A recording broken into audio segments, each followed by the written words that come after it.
Hello students, welcome to the channel Scienza Basica. This is Onisha again before you with the same topic, that is chemical equations. So today's topic is balancing, how we will be balancing chemical reactions. तो चलिए देखते हैं कि हम कैसे balance करेंगे। पहले हमें पता चलने तो चाहिए कि कौन सा इक्वेशन बैलेंस्ड है और कौन सा बैलेंस्ड नहीं है। तो पहले अगर हम देखेंगे कि ऐसे एक रिएक्शन है जहाँ पर हम लेते हैं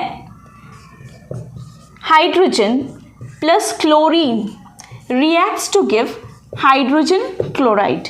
ओके, यहाँ पर देखिए हाइड्रोजन एटम्स कितने हैं, लेते हैं हम हाइड्रोजन क्लोरीन लेते हैं। ओके, अब पहले चीज़ जो हम करेंगे, यहाँ लिखेंगे लेफ्ट हैंड साइड और फिर हम लिखेंगे यहाँ राइट हैंड साइड, यानी कि लेफ्ट हैंड साइड में कितने एटम्स हैं और राइट हैंड साइड में कितने एटम्स हैं वो हम लिखेंगे। तो यहाँ पर है हाइड्रोजन, हाइड्रोजन के लेफ्ट हैंड साइड में है 2 एटम्स और क्लोरीन के भी है 2 एटम्स और राइट हैंड साइड में दोनों की नंबर ऑफ एटम्स एक एक करके हैं। तो हम कैसे बैलेंस करेंगे? तो बैलेंस करने के लिए हमें दोनों साइड सेम होना चाहिए। अब हम करेंगे यहाँ मल्टीप्लिकेशन, जस्ट नॉर्मल मल्टीप्लिकेशन, यानी कि राइट हैंड साइड में अगर हम 2 से मल्टीप्लाई करें तो यहाँ मिल जाते हैं हमें 2 एटम्स। यहाँ देखिए कि अब हाइड्रोजन बैलेंस्ड हो गए, दोनों साइड हाइड्रोजन एटम्स अब 2 है, यानी कि लेफ्ट हैंड साइड में हम लिख देते हैं 2।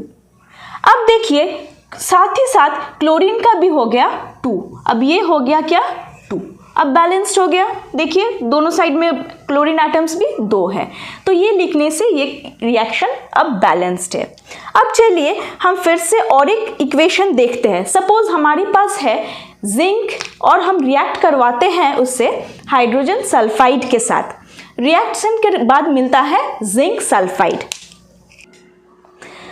अब देखिए अगर हमारे पास है जिंक, जिंक को हम रिएक्ट करवाते हैं सल्फ्यूरिक एसिड के साथ H2SO4, रिएक्शन के बाद मिलता है यहाँ पर ZnSO4, यानी कि जिंक सल्फेट।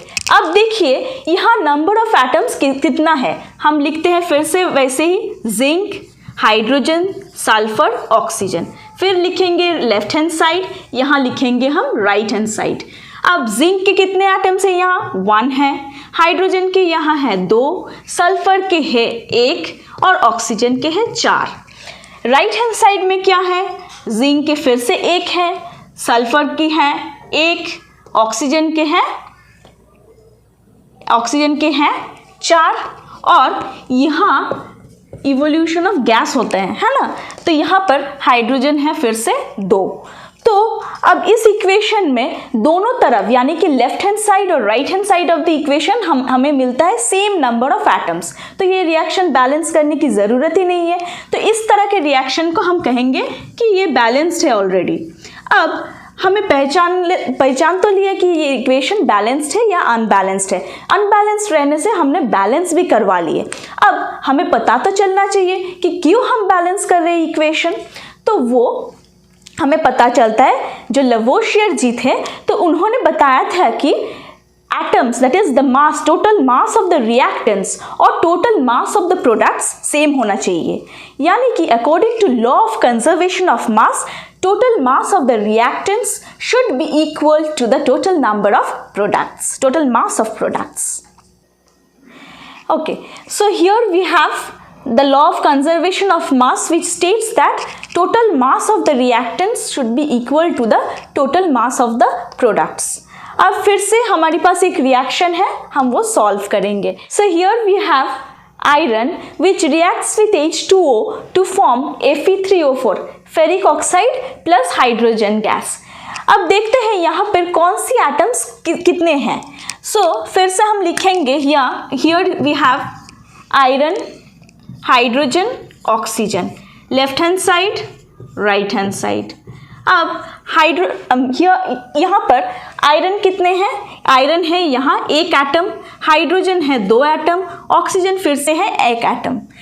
इस साइड में यानी कि right hand side of the equation में हमें मिलता है 3 आयरन एटम्स, 4 ऑक्सीजन एटम्स और 2 हाइड्रोजन एटम्स। अब देखिए यानी कि हाइड्रोजन तो फिर बैलेंस्ड ही है, पर हमें बैलेंस करना पड़ेगा आयरन और ऑक्सीजन। अब आयरन को पहले बैलेंस करते हैं। यहाँ पर है 3, यहाँ पर है 1, यानी कि हम 3 से मल्टीप्लाई करेंगे। यहाँ 3 से मल्टीप्लाई करने के बाद हमें मिल जाएगा 3 एटम्स, तो यहाँ लिखेंगे 3। लिखने के बाद हमें ये बैलेंस हो गया, ये भी बैलेंस हो गया। अब चलते हैं हम ऑक्सीजन के पास। ऑक्सीजन के पास यहाँ पर है 1 ही एटम और इस साइड में है 4, यानी कि यहाँ पर 4 से मल्टीप्लाई करने के बाद हमें 4 एटम मिलेगा। तो चलो लिख देते हैं यहाँ 4 लिखने के बाद तुरंत ही हम देखते हैं कि यहाँ पर जो हाइड्रोजन एटम्स थे वो बैलेंस्ड अब नहीं रहा, तो यानी कि ये हाइड्रोजन 2 से बढ़कर वो बन गया 4 2 8। अब बैलेंस करना पड़ेगा इस साइड में, यहाँ पर तो 2 ही है, तो हम ये मल्टीप्लाई करेंगे 4 के साथ ताकि वो 8 बन जाए। तो यहाँ रखेंगे हम 4। अब हो गया इक्वेशन बैलेंस्ड।